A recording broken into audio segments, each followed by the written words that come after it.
Hello, everyone. My name is Lital Kiperman Vaknin, and I'm the head of Innovation and Strategic Partnerships at the Paris Center for Peace and Innovation. Welcome to our session today at this amazing stage, which we will discuss about reinventing the startup nation, what you need to know about Israel's next decade. In the last decade, Israel has become a world leader in innovation and more, but what's next? In this session, you will hear the views of top corporate executives, academia, and government leaders, providing valuable insight into the future of innovation and investment in the fastest growing tech ecosystem in the world. Shimon Peres was always a true believer in the future, in the belief that tomorrow can always be made better than today. So before we move on to our great speakers, I would like to share with you the vision of the Paris Center for Peace and Innovation and the work we are doing to, to make sure the State of Israel will remain a leader of innovation. When Shimon Peres was president, Barack Obama came for a visit and wanted to see in his eyes the startup nation, but there was no real physical place that they could take him to. So an ad hoc exhibition was built for him. So when Shimon Peres finished his presidency, he wanted to give the State of Israel one last gift, a physical place in which everyone who desires to see in their own eyes the story of the startup nation will have a place to go to and to get inspired about Israel and its innovation story. He wanted it to be a place of dreams, a place founded on the desire to leave the next generation with a better and brighter future. His vision came to life this year when we opened the Innovation Visitor Center, a space for visitors from all ages, children from the periphery of society, as well as esteemed delegations, may understand how and why the startup nation came to be, take a look at the past and current revolutionizing innovations, and understand that all the challenges of the future in every aspect of society are actually potential opportunities for all of us to create, innovate, and improve our shared future. The Visitor Center takes you through a guided tour of an hour and a half throughout the story of the innovation nation, the past, present, and future. It includes an introduction to top 18 innovators in Israel, a unique history line telling the story of the most remarkable inventions throughout Israel's history, and jump to the future in our time capsule you saw in the previous slide. It's a unique VR experience showcasing how technology can assist us overcome challenges that the future will bring with it. And lastly, a remarkable exhibition of top 45 startups in Israel today in different verticals, which, by the way, we just now opened the call for entries to the second cohort of the Innovation Gallery. So if there are entrepreneurs, investors in the crowd that think their startup has what it takes, I urge you to apply. We will be happy to see you with us. The Visitor Center opened its gates a year ago, and we can proudly say it became the gateway for Israeli innovation. In the past year, we had 75,000 visitors, including leaders of states, the government, military representatives, top executives from international companies, MBA grads from top universities worldwide, and the wide audience in Israel. But the Visitor Center is just the beginning, the platform on which the 360 degrees of innovation is built upon. We are building comprehensive educational and leadership components such as workshops, courses, lectures for different audiences, including innovation workshops for high-profile business delegations. That is alongside educational tools for pupils and students in order to provide them with entrepreneurial instruments. We are focusing on shaping a more diverse, inclusive, and thriving innovation ecosystem. One example is the Starting Up Together program, a pre-accelerator for people who are not your usual suspects to become entrepreneurs.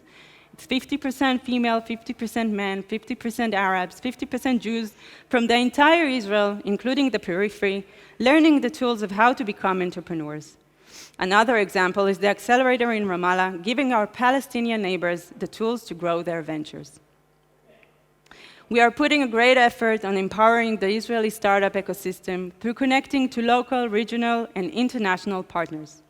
We are constantly bridging between the Israeli ecosystem and the leaders of innovation of the world, including the Innovation Summit, who brought to Israel Jack Ma from Alibaba, Eric Schmidt, Google legendary chairman, Mark Benayev, the CEO of Salesforce, and that's just one example. In the coming decade, we believe Israel will evolve to become the value nation, taking great strides in combining social and ecological responsibility into its tech, following the UN SDGs guidelines. Everything from R&D to business development and investments will be measured by the impact we have on our world. The Paris Center for Peace and Innovation is aiming to become a major catalyst for using innovation to better our world and our lives. In the coming decade, we will aim at inspiring young people to use innovation as a tool for positive change and helping startups and entrepreneurs use their power to create a better world. Innovation, peace, and tikkun olam are all different sides of the same coin, which we will use to invest in a better future for all.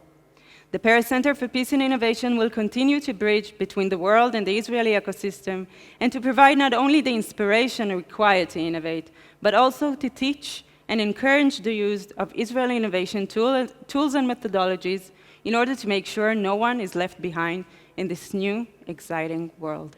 Thank you.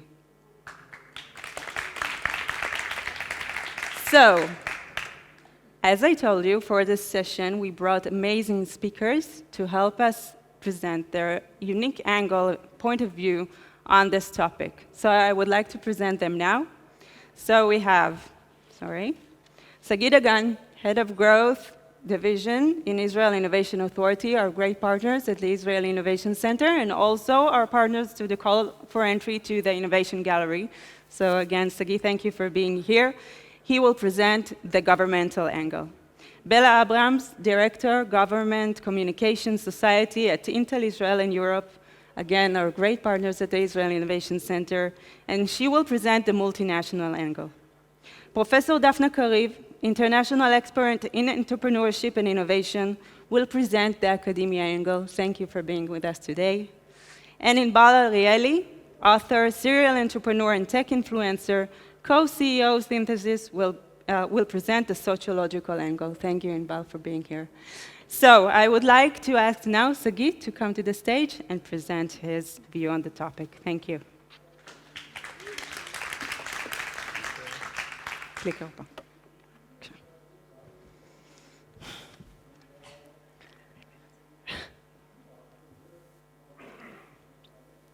Okay.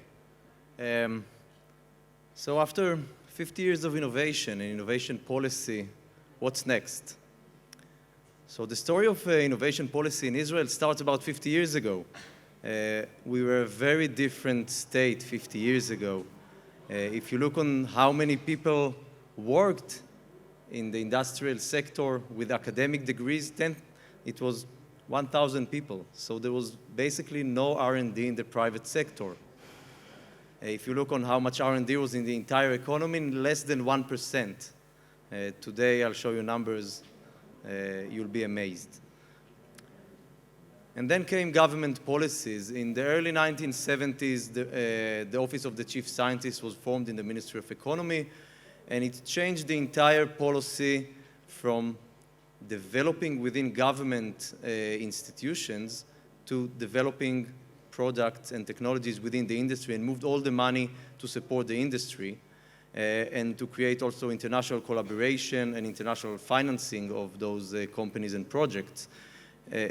Maybe some of you don't know, but in the same time, the Israeli defense budget was actually investing a lot of effort and a lot of money in creating technologies, in information, communication technologies, sensors, electronics, which until today, more than 50 years later, are the core of the deep technologies of the high-tech sector.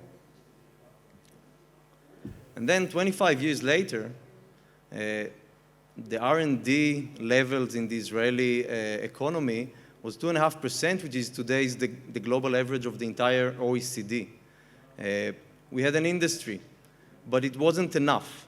So we pushed on with more government policies, more innovative, more aggressive, more focus on entrepreneurial finance, putting money in startups, creating a VC industry. So again, the private sector could lead and aim the resources to the business potential. As you can see, during the 1990s, the amount of R&D conducted in Israel jumped to more than 4%. And the entrepreneurial spirit just came out and and we became what is called, or was called in a famous book, the Startup Nation. If you look today, then in the numbers of 2019, those are the ones of 2018, about 4.5% R&D expenditure in the Israeli GDP. If you add to that the defense industries, in 2019 it's almost 5%, highest in the world, double than the OECD average. What is even more interesting about that is that 85% of those expenditure are coming from the business sector. We are ranked number 1 also in this indicator. US is at 70%. So again, the private sector is leading the Israeli high-tech sector. The Innovation Authority, we're responsible for the government support to industrial R&D and private innovation. We are both keeping the ecosystem alive and keeping it very trendy and pushing all the startups, building also the infrastructure for the next tech waves, and creating more growth within the high-tech sector. Again, we are not choosing where to invest. Companies from all fields are coming, and that's the key of the industrial policy in Israel. We are neutral. So we focus on market failures, and we focus on the next tech waves. But our main challenge, and now we're talking what will happen in the next decade, our main challenge is to see how we move from R&D, moving to economic impact. And that's what we call the scale-up phase. Lucky for us, and also for you, that we are taking advantage of the future because the global economy is changing. The global economy is becoming digital. It means that there are no more geographical markets as they used to be. Israel is not anymore a remote island in the Middle East. Now, on the internet, Tel Aviv, Buenos Aires, Jerusalem, Helsinki, New York, they're all in the same place at the same time. So we are actually getting a lot of advantage for the coming decade. So what will happen in the next decade? Fortunately for us, the entrepreneurial spirit in Israel is very strong, and the capabilities of the entrepreneurs to bet and to find the new tech waves and new markets and create new startups in new fields are really, going to places where many other places in the world are just jealousing. So if you're looking on, food tech, in Israel we have an increase in food tech, agro-tech. You see the VC, the venture capital industry, investing in them. It's something very untrivial. Not in many other places in the world you see that. So for the next decade, you will still see amazing startups going to new exotic fields, and you will see the VC industry, the venture capital industry, and the finance going to those new places and new trends. Another thing that we believe that will change dramatically in the coming decade is the involvement of the Israeli economy and government with the high-tech sector.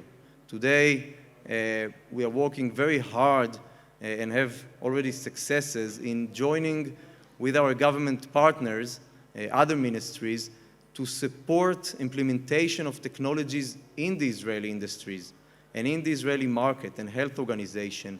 We are working very hard with the regulators to create a regulatory environment that will enable sandboxes, will enable test beds, beta sites, so we can actually let the startups go into the economy and get an advantage on their competitors globally because the economy will be more open for them.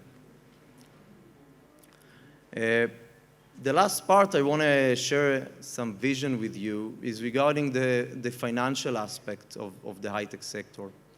In the last decade, and you can see the numbers here for the last 5 years, we have seen a huge movement towards late-stage and growth investment within the high-tech sector. The numbers are growing in more than 20% year over year, and huge amounts of money that is created, Israeli unicorns. Who have heard of that 10 years ago? Private companies that worth more than $1 billion.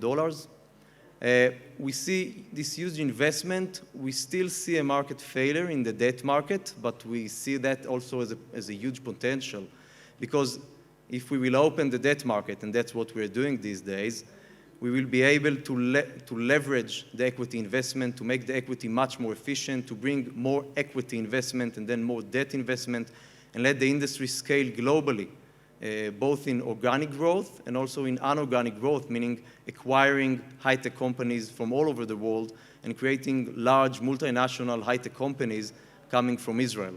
So that's our vision, or some of our vision, for the next decade. I hope you were inspired by the last 50 years, because we are not stopping. Thanks. Thank you. Thank you, Sagi.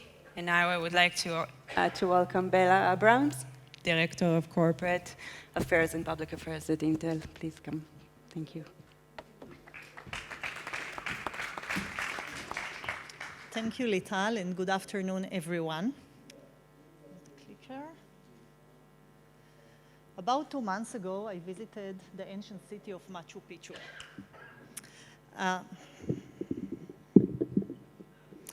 I've discovered an amazing and inspiring city. And actually, it made me think about the Inca, who were the first startup nation for the world for about 400 years. They had amazing architects who built structures. They have scientists who developed technology.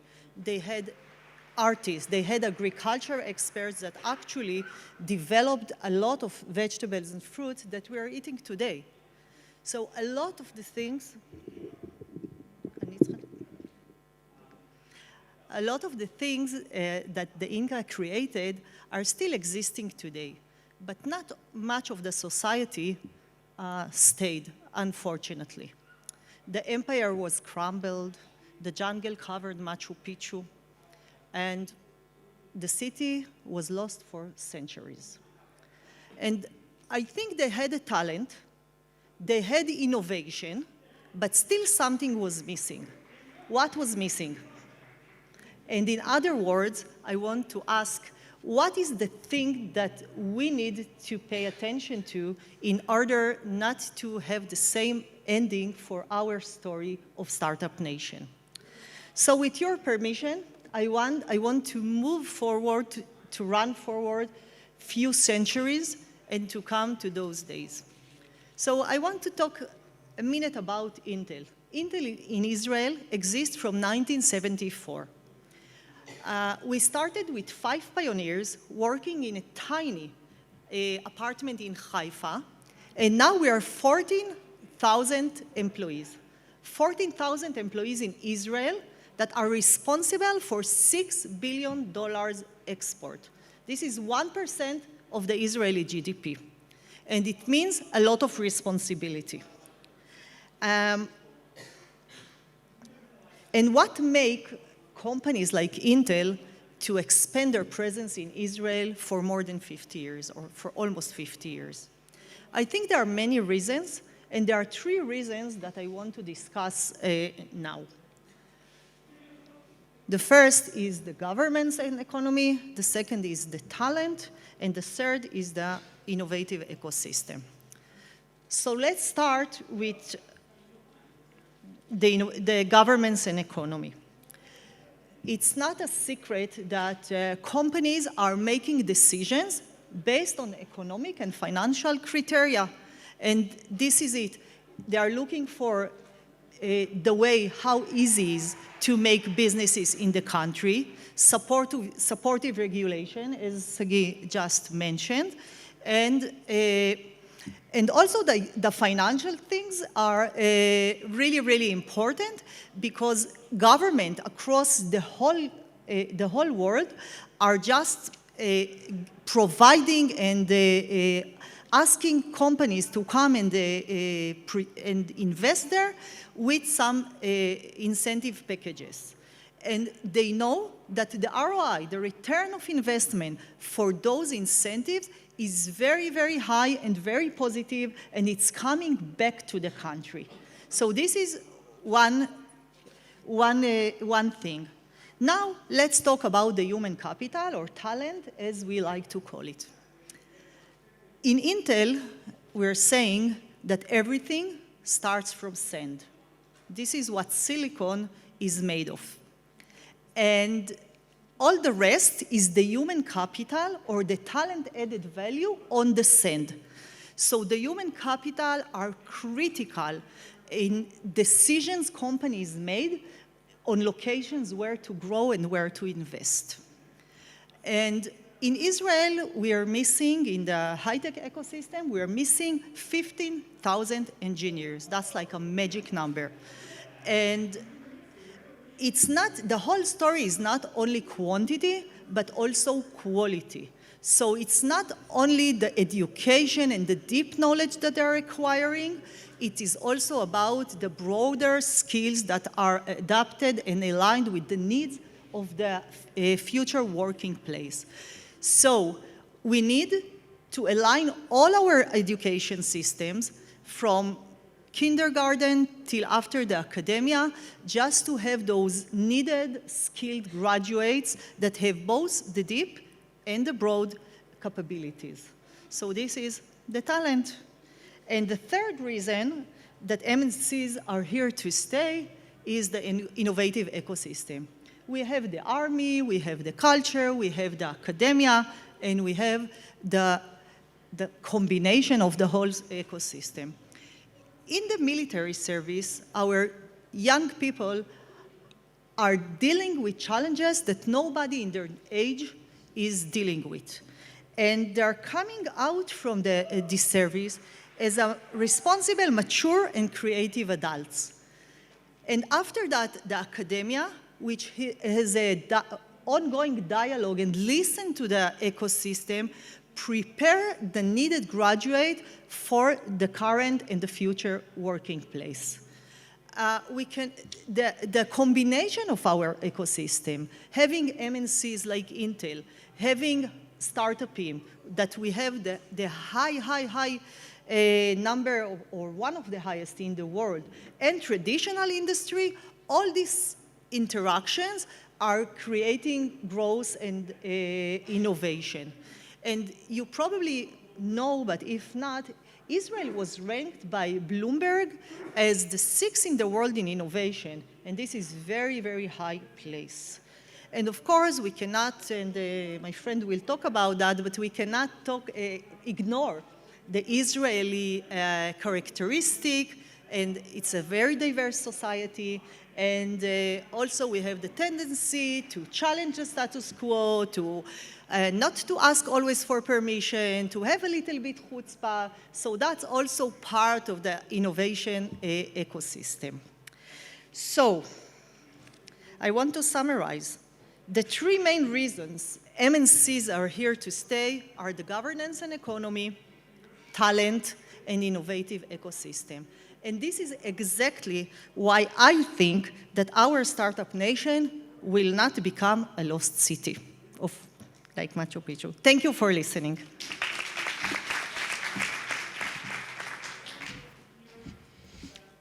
Thank you, Bella, so much. So now I would like to ask to the stage Professor Dafna Kariv, international expert in entrepreneurship and from the NOVUS Academic Center. Thank you.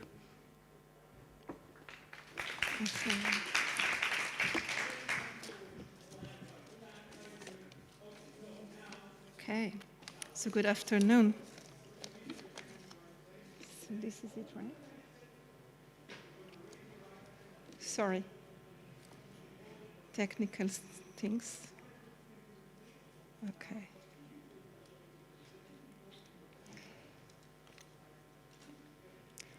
Okay, so again, good afternoon. We all want to predict the future, and we all are convinced that by predicting the future, we need to look at startups.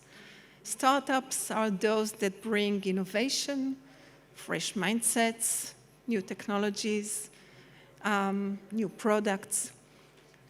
Startups are actually the carters of the future. And interestingly, the responsibility and the load for nurturing and growing startups, successful startups, is assigned to the academia and to the education. It is assigned because education would be the bridging chain between data, research, any kind of equipment, any kind of techniques, and the know-how, since academia provides the platform for labs, for experts, for educators. And academia is also perceived to be the body that scouts for the innovation.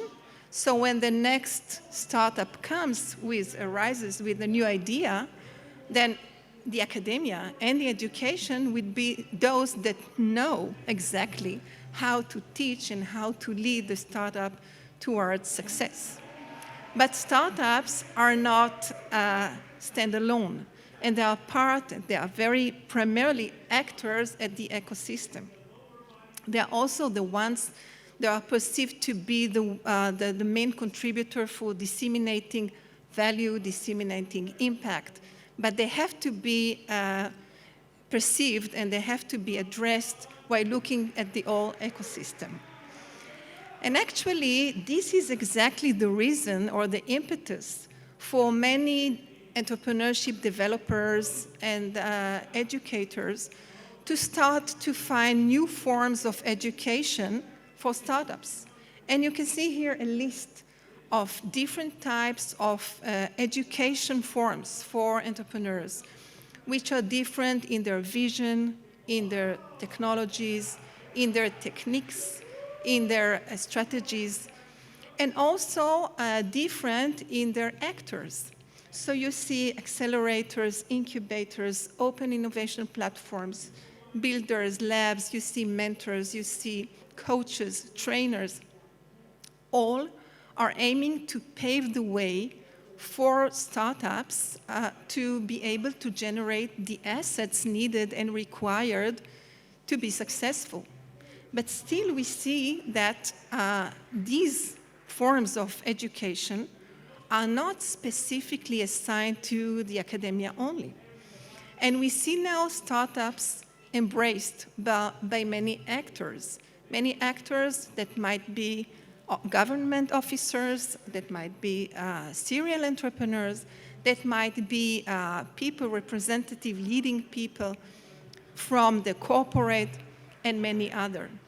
Because startups expect, and the ecosystem expects, the combination between theory and practice, between a general information and the vertical information, the professional one, between the cognitive approach or the research approach and the affective approach, the one that is more personalized. So the combination between the whole ecosystem, the stakeholders of whole ecosystem, and the academia and the education is really needed and really expected. And the value of such combination is not only by looking at startups' involvement in different types of specialties and expertise coming from the different actors, but also the engagement. So the engagement for the startup's performance and involvement and success would be of all the ecosystem altogether.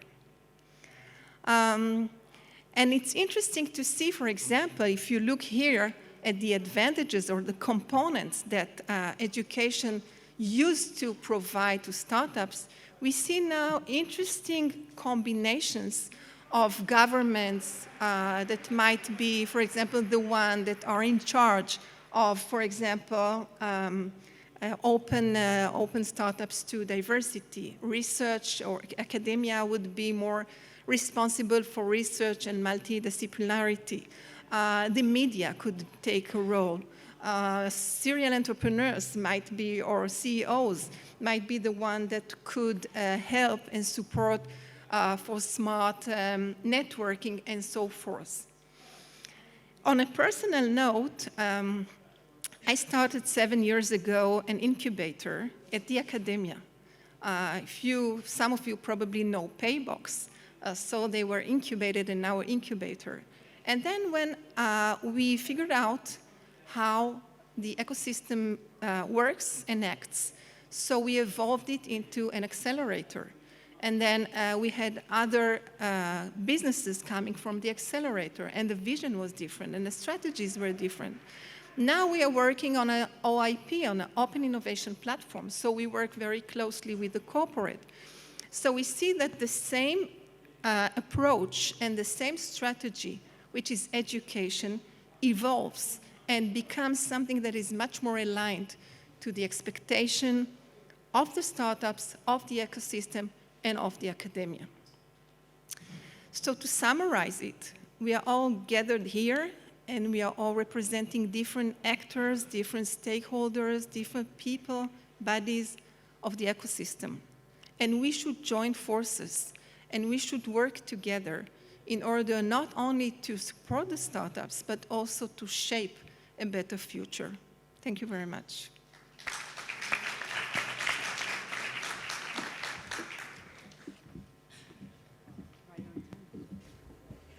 Thank you, Dafna. And now I would like to present Inbal Arieli, author, serial entrepreneur, tech influencer, and co-CEO of Synthesis, to talk about the sociological aspect. Thank you.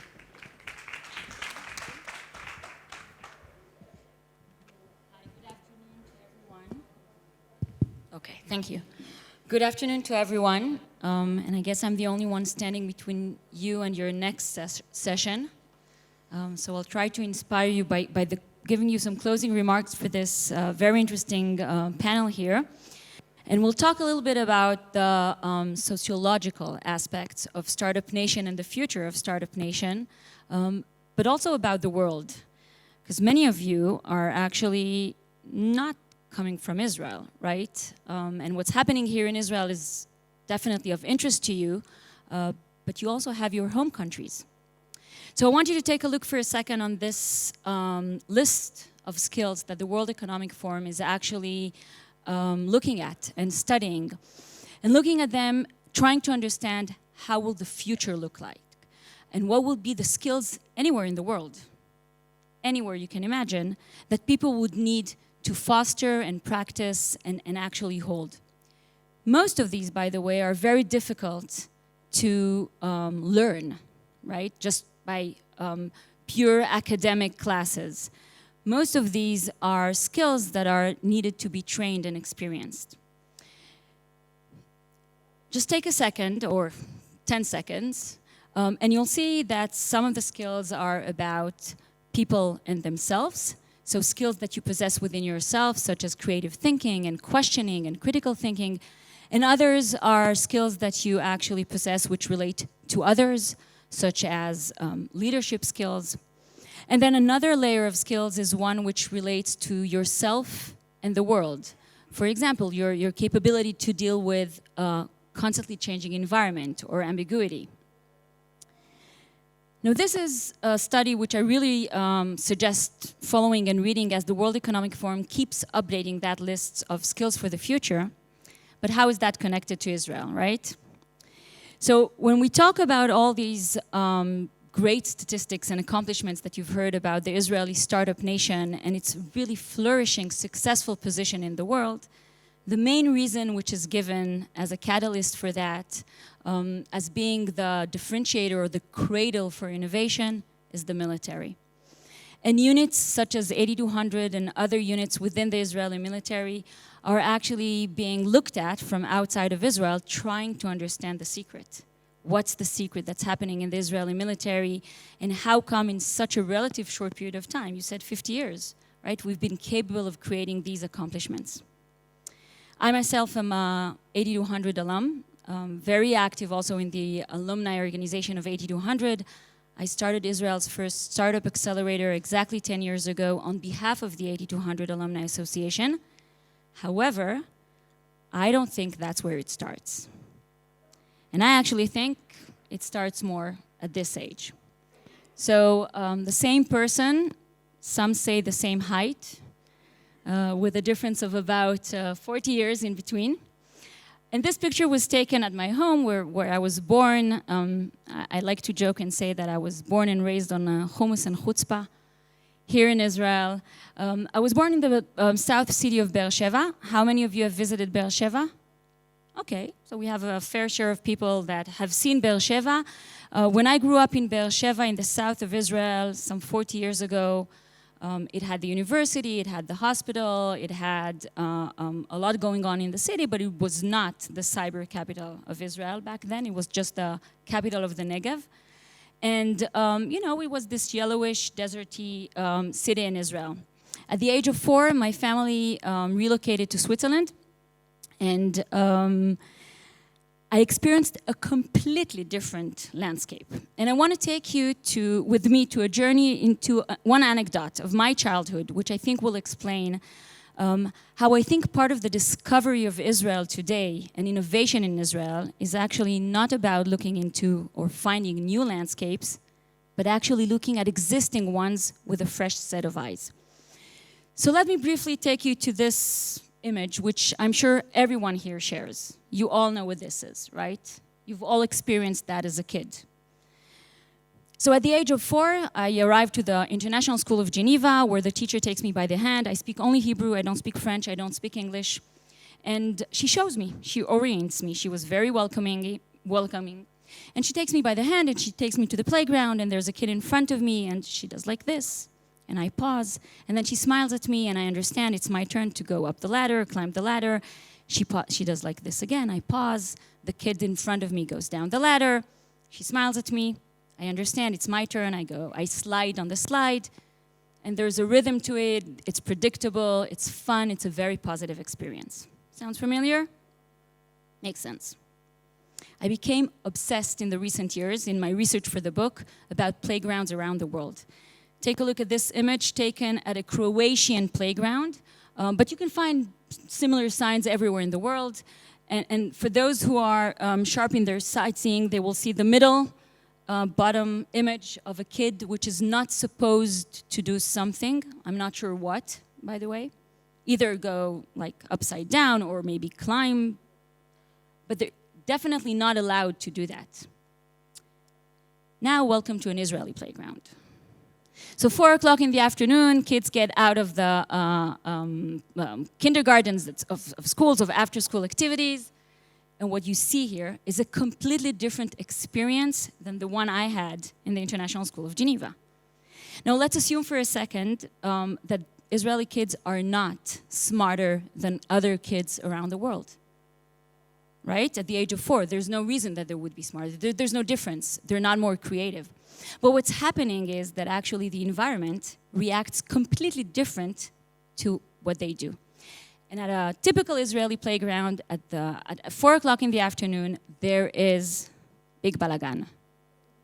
There's a lot of chaos. A lot of things are happening. There's not one way or best practice to go up the ladder and down the slide. Everything is okay. And kids from a very, very young age, as young as 4, start to practice these soft skills of dealing with uncertainty, because they actually are not sure that the process is up the ladder, down the slide. They learn to negotiate, to actually solve confrontations, because one kid is coming up and the other wants to go down, and now they need to solve the problem.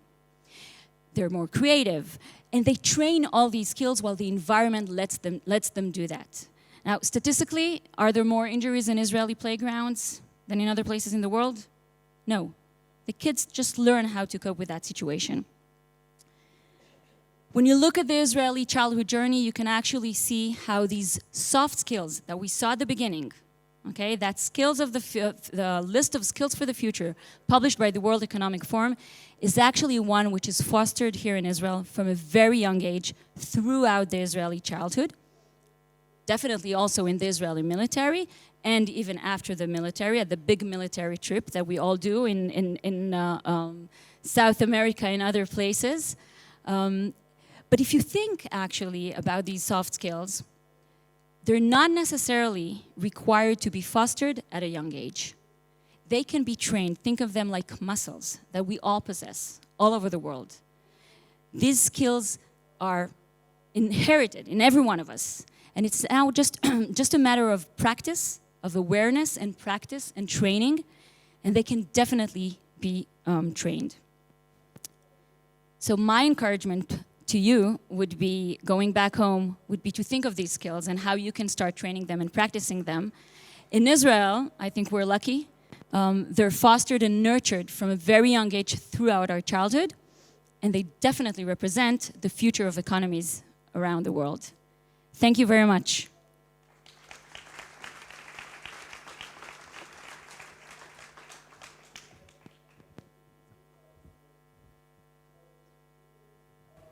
Thank you so much. So I think that we have a few minutes for questions from the audience. So who would like to go first? You have to ask questions. Yeah, come on. You must have questions after this kind of exciting panel. Okay, you. Thank you. About chutzpah.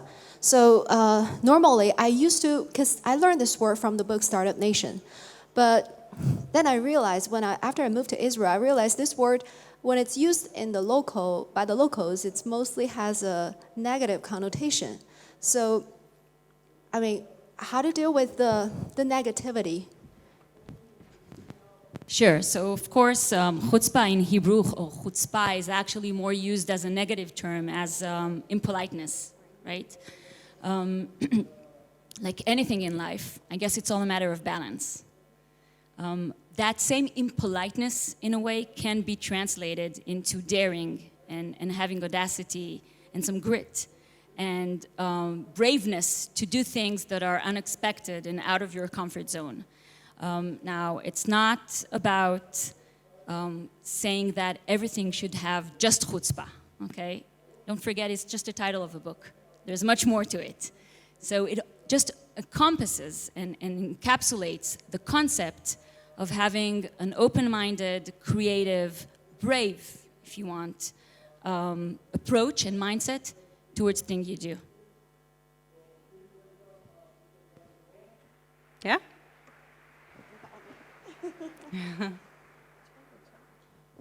Sagi, I wanted to ask you if the Israel Innovation Authority has anything similar to it around the world, and if not, are other countries looking to the Israel Innovation Authority as a model to start?